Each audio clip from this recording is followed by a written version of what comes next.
베델에 한 늙은 선지자가 살더니 그의 아들들이 와서 이날에 하나님의 사람이 베델에서 행한 모든 일을 그에게 말하고 또 그가 왕에게 드린 말씀도 그들이 그들의 아버지에게 말한지라.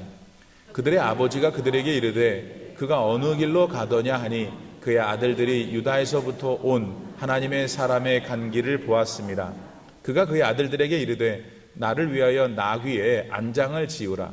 그들이 나귀에 안장을 지으니 그가 타고 하나님의 사람을 뒤따라가서 상수리 나무 아래 앉은 것을 보고 이르되 그대가 유다에서 온 하나님의 사람이냐? 대답하되 그러하다.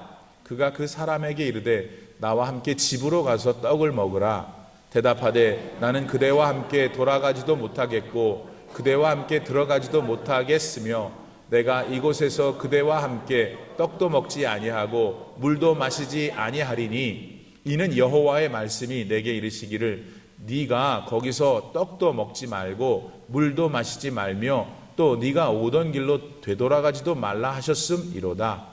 그가 그 사람에게 이르되 나도 그대와 같은 선지자라. 천사가 여호와의 말씀으로 내게 이르기를 그를 네 집으로 데리고 돌아가서 그에게 떡을 먹이고 물을 마시게 하라 하였느니라 하니 이는 그 사람을 속임이라.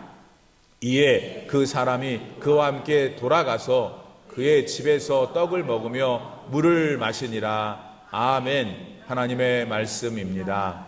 할렐루야. 오늘도 하나님께서는 주신 본문 말씀 속에서 우리 저나 여러분에게 네가 꼭 듣고 그 말을 잘 실천하여 너의 인생이 더 풍성하길 원한다 하시는 하나님의 말씀이 들어있는 줄 믿습니다. 성령 하나님께서 이 영의 말씀을 피차간에 잘 이해할 수 있도록 아멘 할 수 있도록 도와주시기를 간절히 바랍니다. 우선 오늘 본문의 내용은 어떤 늙은 선지자가 나오고 그 사람의 아들들이 나오고 그렇죠? 자, 그 사람의 아들들이 얼마 전에 여로보암 왕이 제단에서 제사를 드릴 때 그를 향하여 어떤 예언을 하고 또 신비한 일을 일으키고 어딘가로 사라져버린 그 한 무명의 선지자에 대한 이야기, 그걸 봤어요. 그러니까 지금 늙은 선지자는 다른 사람이에요. 그렇죠? 그리고 늙은 선지자의 아들들은 다른 사람들이야. 이 늙은 선지자의 아들들이 어떤 다른 무명의 또 새로운 선지자가 한 일을 보고 와서 아버지한테 얘기를 한 거예요. 그랬더니 그 아버지가 그분 어디 있더냐. 그래서 나귀를 타고 챙겨가지고 그 선지자한테 찾아가는데 마침 아직 북쪽에 있는 세겜 땅을 벗어나질 않고 쉬고 있는 그를 만나게 되고 그에게 어떤 거짓말을 해서 결국 그를 자신의 집으로 데리고 가 떡과 물을 먹이게 했다. 그래서 그 사람 여로보암 왕에게 하나님의 뜻을 전했던 그 무명의 선지자가 떡과 물을 마셨다가 오늘 본문의 끝이네요. 맞죠? 근데 이제 이 본문의 사건이 어떤 의미를 갖는지를 우리가 나누기 전에 우선 리마인드를 해드리면 지금 아까 말씀드린 대로 이 모든 사건의 배경은 북쪽 이스라엘이에요. 북쪽 이스라엘에 있는데 북쪽 이스라엘의 10개의 지파가 으쌰으쌰 해가지고 남쪽에 2개 지파 유다 지파와 베냐민 지파로 왕족을 이루고 또 예루살렘 성전을 중심으로 남유다를 이루고 있을 때 이 10개 지파는 이 르호보암이라는 남쪽 유다의 왕의 정치 스타일이 싫어서 이 북쪽으로 함께 모아 여로보암이라는 사람을 왕으로 세워서 자신들의 뜻을 실천하는 그러기를 원했었던 상황이죠. 그런데 그만 북쪽 이스라엘 사람들이 절기가 되니까 남쪽에 있는 예루살렘 성전에 늘 하던 대로 예배를 드리러 가게 되니까 여로보암 북쪽의 왕이 불안한 거예요. 그래서 북쪽 이스라엘의 맨 남쪽인 베델과 맨 북쪽인 단 그 지역에다가 이제 송아지를 하나 만들어 놓고 요게 여호와 하나님이니까 믿어라. 그러니까 예루살렘까지 갈 거 없다 이렇게 했잖아요. 그런 상황 중에서 이제 베델이라는 곳에서 여로보암이 제사를 자기가 드리는 거예요. 이제 예루살렘 성전도 무시하고 자기가 또 거기다 뭐 제단을 쌓아놓고 거기 하나님께 예배 드리는 곳이라면 그나마 괜찮았을 텐데 금송아지를 만들어 놓고 그게 여호와 하나님이라고 하면서 제사는 제사장이 드리도록 하나님의 법에 따라 있는데 자기가 가서 분향도 하고 제사도 하고 아무튼 자기 멋대로 지금 하고 있는 상황. 이때 남쪽 유다에서 한 선지자를 하나님이 택해서 이름이 없어. 보내가지고 이제 하나님의 뜻을 전하는데, 여러분 하나님의 뜻을 전하는 사람은 본래 이름이 없어야 해요. 본인은 하나님 뜻을 전하는 존재지 손요한이 하나님 말씀을 전달하는 사람이지 뭐예요? 다른 거 아무것도 없지. 구원 받아야 될 사람, 한 죄인이죠. 아멘입니까? 여러분이 유능하고 신실한 기도 많이 하는 권사님이세요? 뭔데 권사님 그게 뭐 큰 무기가 돼요? 다 우리는 하나님 앞에서 사용받을, 그러니까 감지덕지한 거지. 하나님이 나를 목사로, 여러분을 권사로, 집사로, 장로로 부르는 걸 감지덕지한 것뿐이지 그 이름이 없어야 되는 거예요. 이름이 없는 선지자를 하나님이 보냈어요. 자, 여기서 오죽했으면 북쪽 이스라엘 사람들에게 하나님 하고 싶은 말이 있는데 오죽했으면 남쪽 사람을 보냈겠어. 북쪽에 다 지금 문제가 있는 거죠. 맞죠? 아무튼 그런 상황. 그래서 여로보암 왕이 자기가 혼자서 제사를 드리니까 하나님의 사람이 하나님이 그 원치 않는다는 걸 나타내기 위해서 손 내미는 손을 말라버리게 하죠. 그러니까 여로보암이 놀래가지고 이거 좀 고쳐달라고 그러니까 또 하나님에게 기도해서 고쳐주는. 그 여로보암이 이제 이게 범상치 않은 상황, 두려운 상황, 하나님 보내셨나 하는 그런 상황 속에서 그 무명의 선지자를 자기 집으로 데려가려고 그래요. 말하자면 떡과 물을 주고 내가 예물도 주겠다. 요즘 말로 하면 헌금도 내겠다 이거잖아요. 그랬더니 그때 무명의 선지자가 No, 하나님께서 나에게 말씀하셨습니다. 물도 먹지 말고 떡도 먹을지 않고 내가 왔던 길로도 가지 말고 다른 길로 돌아서 빨리 남유다를 가라 그랬다. 그래서 가버렸어요. 그리고는 지난 시간에 얘기가 끝났어요. 그러니까 그 무명의 선지자는 이제 자기가 가던 길로 가고 있는 중에 어떤 상수리 나무 밑에서 앉아서 쉬고 있는 터. 이때 이제 오늘의 새로운 주인공들이 등장하는 거죠. 늙은 선지자, 그의 아들들이 좀 전에 있었던 여로보암과의 무명 선지자의 사건 들려주니까 그 무명 선지자에게 가자. 그래서 이제 그 늙은 선지자가 갔다. 자, 갔는데 결국은 어떤 이제 두 사람의 대화가 있고 결국은 이 무명의 선지자가 여로보암의 그 강렬한 유혹을 뿌리쳤었는데 그만 이 늙은 선지자의 유혹을 뿌리치지 못하고 그만 가버리네. 가서 또 떡과 물을 마셨네. 근데 내가 오늘 그 다음 절은 너무 좀 잔인해서 다음 시간에 하려고 딱 잘랐어요. 거기서 다음 주에 또 오셔야 되겠죠? 다음 어떻게 될까? 근데 우선 자 이제 이 사건에 대하여 우리가 소상히 나누고 여기서 우리가 하나님이 우리를 향해서 요한아 너는 그러지 마라. 너는 그래라. 그런 음성을 피차 안에 들을 수 있기를 바랍니다. 자, 우선 그 당시 북쪽 10개의 지파의 북이스라엘 사람들 가운데 남쪽 2개의 지파로 이루고 있는 남유다로 내려간 사람들이 있었을 것 같아요. 그러니까 뭐 자기도 북쪽 10개의 지파 중에 속하긴 하나, 예를 들면 여로보암이 속한 에브라임 지파에 나도 속하긴 하는데 그 르호보암의 정치는 마음에 들지 않지만 아니 그래도 왕이 저러시면 안 되지. 그래도 금송아지가 왜 하나님이야. 하나님은 눈에 보이지 않으시는 분이신데, 그리고 제사장을 선별해서 세워서 제사를 드리게 해야지. 당신이 저렇게 하시면 안 되지 하는 마음들이 북쪽 이스라엘 지파 가운데 있었겠죠. 그런 분들은 남쪽으로 내려갈 가능성이 높죠. 그렇다면 북쪽에 있는 사람들 가운데 소위 그래도 하나님 말씀의 체험들이 있었던 영적 지도자들, 선지자들이 대부분 다 내려갔겠죠. 우리나라, 우리 대한민국도 옛날 일제시대에 주로 이제 복음이 어쨌든 역사적으로 보면은 북쪽에 먼저 들어왔잖아요.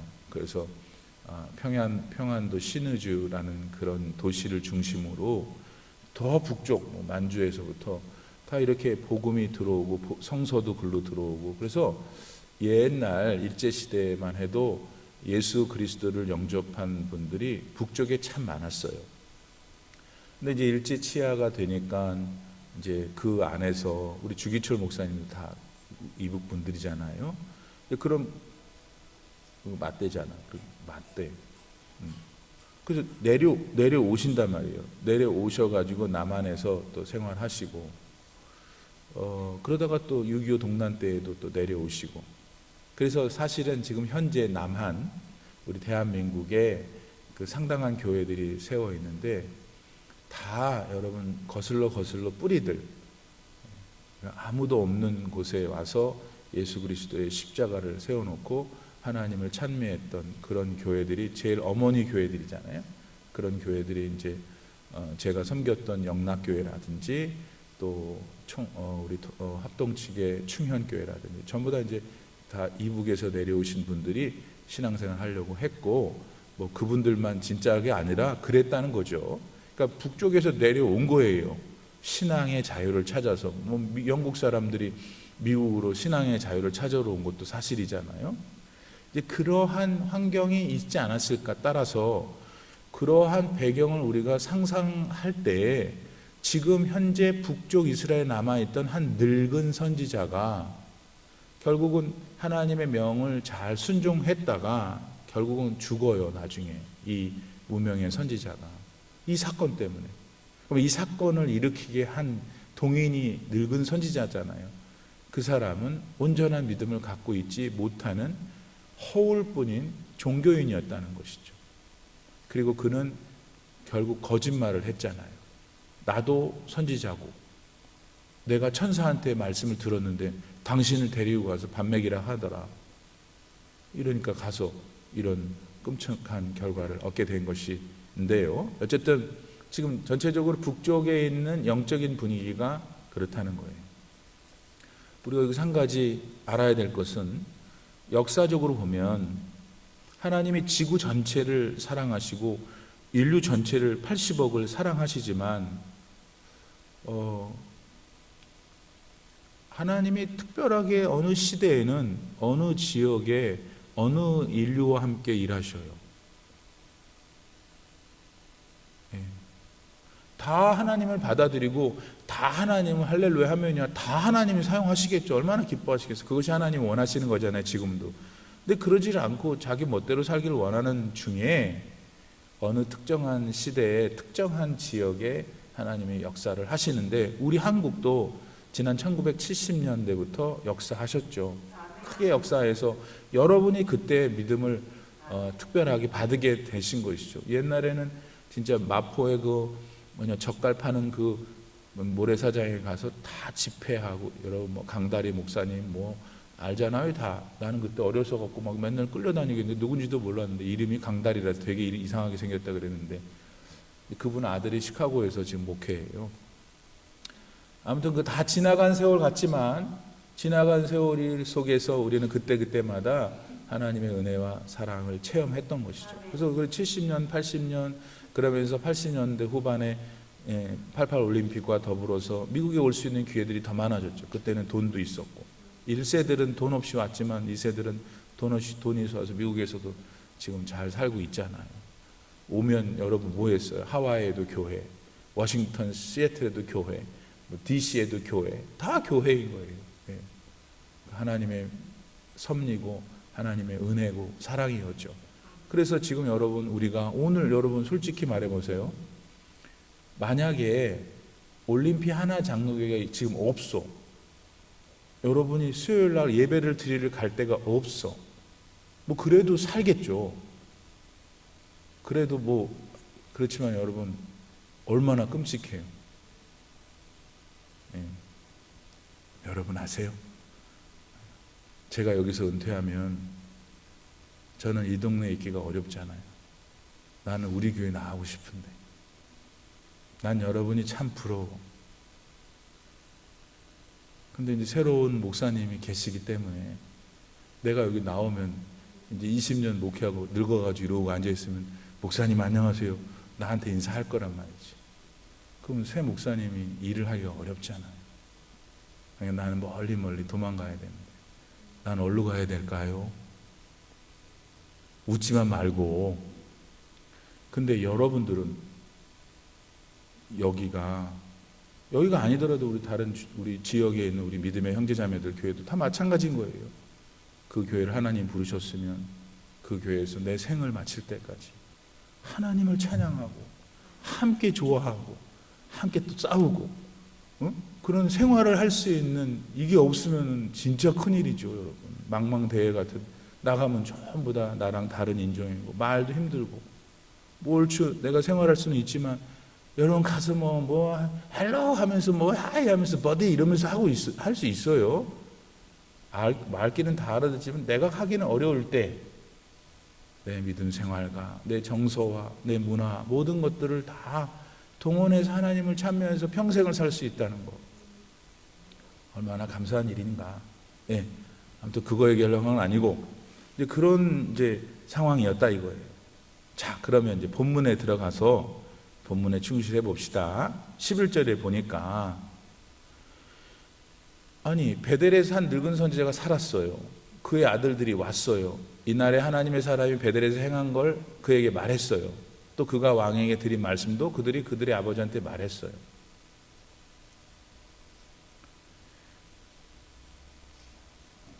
이 사탄은 언제 우리를 유혹하냐면 딱 유혹받을 만한 때 유혹해요. 마음이 약해 있을 때, 격분해 있을 때, 아무튼 또 신나 있을 때, 아무튼 그 얘기는 여러분, 마귀가 어디 잠깐 놀다가 나를 관계하면 그 시점을 못 찾아내요. 지도 바쁘니까. 근데 마귀는 항상 우는 사자처럼 베드로전서 5장 8절 다 지켜보고 있어요.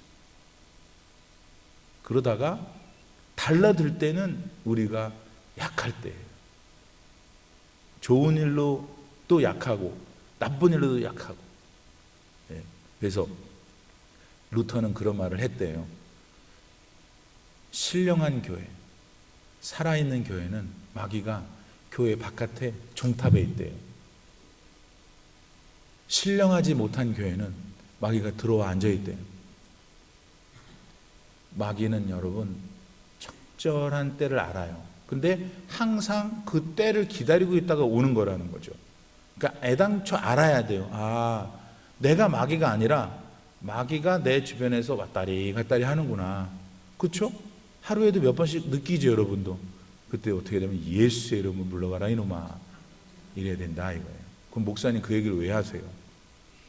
지금 늙은 이 베델의 선지자가 결국은 그 무명의, 여로보암한테 소리쳤던 그 무명의 신실한 선지자를 꼬였어. 그 당한 거예요. 결국 언제 당했는가? 그때를 지금 보죠. 적절한 때에 달라들었단 말이에요. 그럼 언제인가? 어떤 상황인가? 우리는 그걸 알고서 우리가 대처를 하면 지난 날보다는 훨씬 더 마귀를 이길 수 있다. 언제였어요? 선지자라 그러니까. 그 늙은 선지자가 우리 집에 갑시다 그랬더니 안 된다고. 하나님이 그렇게 하지 말라 그랬다고. 나도 선지자야. 가만히 보니까 나를 시험 들게 하고 마귀가 적절하게 나를 공격하는 그 사람들이 누구냐면 가까이 있는 사람들이네요. 이거를 그대로 적용하면 나도 교인이야, 나도 그리스도인이야, 내가 권사야, 기도하는 뭐 이렇게 할 수 있다는 거네요. 또 오늘부터 또 서로들 막 불신하고 그러는 게 아니라 일단은 그렇죠? 지금 나타나는 현상은 우리를 유혹하고 또 우리가 유혹에 빠지는 그 피차간의 대상들이 가까운 곳에 있구나. 그러니까 결론은 내 자신이 상대방한테 마귀에게 사용되는 사람이 되지 않도록 해야 되겠죠. 자기 인생은 자기 거니까 그렇다 치고 왜 남의 인생까지 맡겨요? 동시에 근데 옆에서 이제 무슨 얘기를 권면을 하거나 뭐 좋은 일을 하자고 하거나 할 때에 우리가 알아야 될 게 뭐냐면 기도를 해봐야 되겠다 해야 되는 거예요. 그 말이 마저도 기도를 해봐야 되겠다 해야 되는 거예요. 틀리면 미안하잖아. 미안해서 듣는 거라고 알고 지냈기 때문에. 그래도 아무리 친해도 내 영혼이 죽게 생겼는데 여러분, 그러니까 친한 사람이 좋은 말로 할 때에도 기도해 봅시다. 기도할게요. 그럼 그 사람은 섭섭하지. 뭔 기도야, 지금 내가 말은 옳은 말을 하는데 급해 죽겠는데 빨리 예스해, 그런단 말이죠. 그분도 그런 마음일 거야 진짜로. 그런데 내 인생을 보호하려면 믿음 안에서 기도해 볼게요. 좀 저한테 기도할 시간을 주세요, 권사님. 이러면 어떨까? 왜? 그 다음에 돌아가서 기도할 때 지금 내 상황이 있고 그 상황에 대한 코멘트를 들은 거잖아요. 이분의 코멘트가 맞는지를 어디에 근거해야 되냐면 성경에 근거해야 됩니다. 하나님 말씀에. 자, 베델의 선지자가, 이 늙은 선지자가 찾아왔잖아요. 그러면 무명의 선지자, 남유다에서 온 사람은 지금 가만히 보면 우리가 한 90%는 이분을 이해하고 있어. 지금 보면 다 나도 듣고 따라갔을 것 같아. 왜냐하면 베델의 선지자도 자기가 그랬지, 자기도 천사가 말해서 지금 너한테 전한다고 하니까 따라갔으니까 누구 웬 잘못이 있느냐 그렇게 생각이 된단 말이에요. 그럼 왜 하나님은 우리가 생각할 때 그분이 그럴 수밖에 없지 않냐, 하나님 너무하신 거 아니야 하는 이 말씀을 주냐고요 우리한테. 왜 하나님이 욕을 잡수시냐고. 근데 그 사이에는 우리가 조심해야 될 게 있다는 걸 가르쳐 주시려는 거예요. 가까운 사람 뭘 권면할 때 그걸 넙죽 받지 말고 하나님의 말씀이 맞는가, 이 기도로 일단 매너가 있어야 되니까 양해를 구하고. 이 무명의 선지자는 이미 본인이 말씀을 받았잖아. 너 떡, 물 먹지 말고 왔던 길로도 가지 말고 다른 길로 돌아가, 남유다. That's what God has said. 하나님이 그분에게 말씀하신 말씀이에요. 그러니까 여로보암이 말했을 때 그걸 이겨냈잖아요, 그 말씀으로. 근데 베델의 선지자, 가까운 자기 동료, 뭐 이런 여러 가지 인간적인 것들이 확 몰려오면서 또 배도 고팠겠지. 그래서 말씀에 맨 처음에는 순종했다가 이 두 번째 똑같은 상황에서는 그만 무너져 버렸다라는 것을 하나님이 가르쳐 주시는 거예요 지금 우리한테. 너는 그러지 말았으면 좋겠다. 그러니까 아시겠죠? 제가 이걸 준비하면서 제가 그래서 제 수준에서 더 좋은 방법이 더 많으실 거예요. 근데 그러니까 이런 상황이 우리한테도 있을 수 있다 이거예요. 이럴 때 인간적인 관계도 고려를 해야 되니까 하나님 말씀이 어디에 있는가. 그분을 대놓고 당신이 지금 말한 내가 하나님 말씀이 어딘지 찾고, 그런 기분 나쁘잖아 그 양반이. 자기는 하나님 말씀이라고 생각하는 거 얘기하는 걸 테니. 근데 내가 좀 기도해 볼게요 권사님. 이런 게 우리 기독교 신앙인들의 생활 에티켓이다 이거예요. 그러고 나서는 기도하면서 하나님 말씀을 묵상하면서 또 이제 좀 어려우면은 목회자들은 아무래도 또 성경을 많이 연구하니까 어떤 케이스에 비슷한 말씀이 있으면 전해줄 수도 있고, 그걸 통해서 하나님이 여러분에게 답을 줄 수도 있고 하니까, 중요한 것은 지금 그 무명의 선지자가 그만 그 속임에 빠졌다는 것이에요. 이해해요. 동정이 가. 그런데 그게 결국 다음 주에 오면 아시겠지만 그분이 죽게 돼요. 그 일로. 그래서 우리는 몇 가지 이렇게 연결해서 얘기했는데, 마귀가 언제 유혹하냐? 나에게 가장 약할 때 유혹해요. 베델의 선지자를 딱 보냈을 때가, 이 무명의 선지자가 그 상수리 나무에, 어느 주경학자는 상수리 나무에 앉아서 탈이 났다 이거예요. 상수리 나무에 정관사 덕가 붙어 있어요. 정관사 덕가 붙어 있다는 거는 그냥 동네 가다가 상수리 나무 하나 있는 게 아니라, 왜 우리 뭐 동네에 가면 큰 의미 있는 나무 하나 있잖아요. 동구 밖에 있는 그 나무. 그러면 거기 사람들이 다 볼 거 아니에요. 사람들이 많이 쉬고. 근데 지금 급박하잖아. 자기가 지금 여로보암한테 말하고는 빨리 가야 될 상황인데 왜 하필 또 그 상수리 나무에서 앉아가지고 어디 갔는지를 못 찾았을 거 아니라는 얘기도 해요. 일리가 있는 거죠. 이 얘기는 뭐냐? 우리가 하나님 말씀이 있을 때 그 말씀을 지키지 못하게 하는 외부의 요인들이 많다는 거예요. 누구 가까운 사람이. 이럴 때 우리가 어떻게 대처해야 되겠는가? 다시 말씀으로 돌아와야 된다. 아멘이 안 나오는 거 보면은 지금도 동의가 안 되는 거야. 근데 여러분, 하나님 말씀은 결국은 하나님이 무슨 영광 받으시려고 하는 게 아니에요. 우리가 잘 살기 위한데, 싫지 우리 듣기에. 이해도 안 되고, 어떻게 목사님 인간적으로 그래요. 그 인간적으로 그러다가 다 망하는 거예요. 그렇게 안 하면 나도 살고, 그렇게 보면 그분도 뭐 악한 마음을 하는 사람이 있겠어요? 그분도 살아날 수 있는 것이죠. 또 15절에 보면은 이 늙은 선지자가 뭐라고 그러냐면은, 나와 함께 집으로 가서 하나님에 대한 신학적인 이야기를 합시다. 그래서 안 갔을 거야. 인생에 대한 철학을 논합시다. 그랬으면 안 갔을 거야.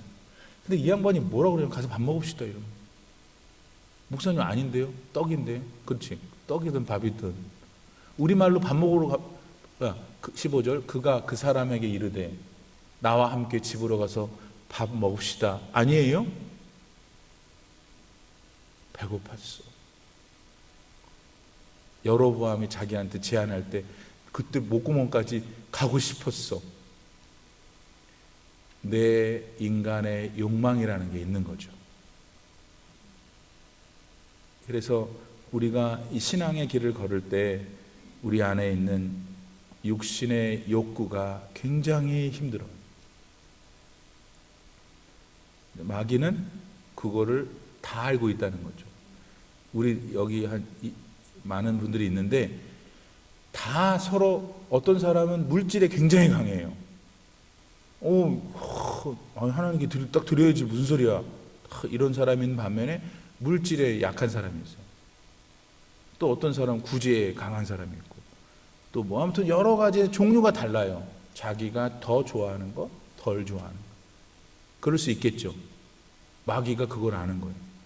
그래서 탁 그거를 걸어붙인다 하는 것을 우리가 알고서 대처하면 된다 이거. 대처하면은 알고서 나가면 이길 수 있으니까. 더 나아가서 무명의 선지자가 힘이 있었을 때는 언제였냐면, 하나님 말씀을 그대로 순종했을 때 힘이 있었어요. 그렇죠? 지금 여로보암 앞에 섰어요. 생각해 보세요. 그것도 10개의 지파의 대표자, 하나님의 반한 정신을 가지고 지금 씩씩거리고 있는 그 앞에서 간도 콩알만해지지 않고, 당신 잘못했다 이거 아닙니까? 지금 엄청난 위용과 용기와 막 엄청났어요. 언제? 자기에게 주신 하나님 말씀을 믿고 그대로 순종하니까 하나님 말씀의 능력이 그를 보호하고 하나님이 이루고자 했던 일을 전개됐잖아요. 그런데 상수리 나무에 쪼그리고 앉아가지고 늙은 선지자가 와가지고 밥 먹으러 가자 그러니까 와르르 무너져 내렸어요. 그때도 여로보암에게 했듯이 말씀은 감사하나 내 갈 길이 멉니다. 하나님 말씀이 그렇게 하지 말라고 했습니다 라고 한 번 더 했다면 어땠을까? 까짓거 그 하나님이 배고픈 거를 충족 못 시키겠어요? 그러니까 이 무명의 선지자가 겪고 있는 이런 모습들이 저와 여러분의 삶에도 많이 있단 말이죠, 사실은. 그러니까 기억하세요. 오늘 이후로 내가 왕년에는 무명의 선지자처럼 말씀을 지켰다가 또 못 지켰지만 난 앞으로 계속 말씀을 지키겠다 하는 결단이 있기를 하나님이 원하시는 것입니다. 여러분, 순종은 하나님이 예비하신 축복이 있는데 그 축복이라는 금궤를 여는 열쇠예요. 열으면 거기 있어. 근데 열 수가 있어야지. 열 수 있는 키는 순종이에요. 또 거기 안에 있는 보화를 집어서 사용할 수 있는 나의 유익과 기쁨을 위해서 손이다. 순종은 그러니까 열쇠고 순종은 손인 거예요. 우리는 앞으로 이와 같은 유혹의 시간이 또 있게 될 것이에요. 그때 저와 여러분이 하나님의 말씀에 순종했었으니까, 그래서 그 은혜를 누렸었잖아요. 앞으로도 계속 순종하여 그 말씀의 능력이 내 삶에 나타나 여러분의 손에 금괴 열쇠가, 또 그 금괴를 사용할 수 있는 실제의 손이 나타나기를 축복합니다.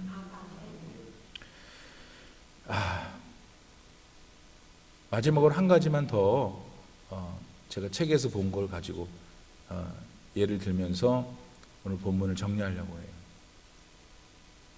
성경에는 여러 인물들이 나와요. 근데 몇몇 인물들이 있는데 아주 개성들이 있어요.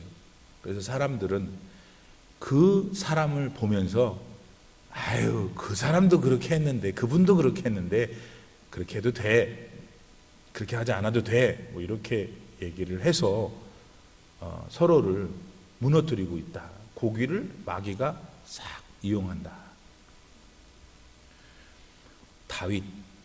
다윗은 정말 위대한 사람이죠. 지금도 얼마나 위대한지 이스라엘의 깃발 안에 다윗 기잖아요. 다윗 기.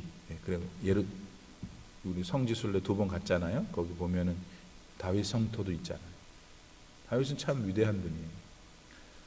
근데 요 말하기를 좋아하는, 그리고 또 그 사람들을 뒤에서 부추기는 마귀는 뭐라고 얘기하냐면, 봐라, 마귀도 범죄한 후에, 마귀래, 누구지? 다윗도 범죄한 후에 회개하고서 위대한 왕이 됐지 않느냐. 그러니까 바로 죽기 전까지 죄를 짓다가 네가 원하는 대로 살다가 죽기 전에 회개하면 된다, 이런다고요. 자기가 죽는 날을 알면 뭐 그런 이론이 맞지. 죽는 날 아는 사람이 어디 있어. 근데 우리 인간은 참 교활해서 이런데 또 혹하는 사람이 있다는 거예요. 다윗 왕의 그 처절한 인생의 모습들을 보면서 어떻게 하든지 하나님이 원하셨던 인생으로 내가 나아가라고 하나님이 다윗을 예를 든 것이잖아요. 그런데 그 다윗의 그것만 가지고 딱 죽는 날까지 열심히 놀다가 딱 죽기 전날 예수 믿습니다. 여러분이 하나님이면 그분을 받아주겠어요?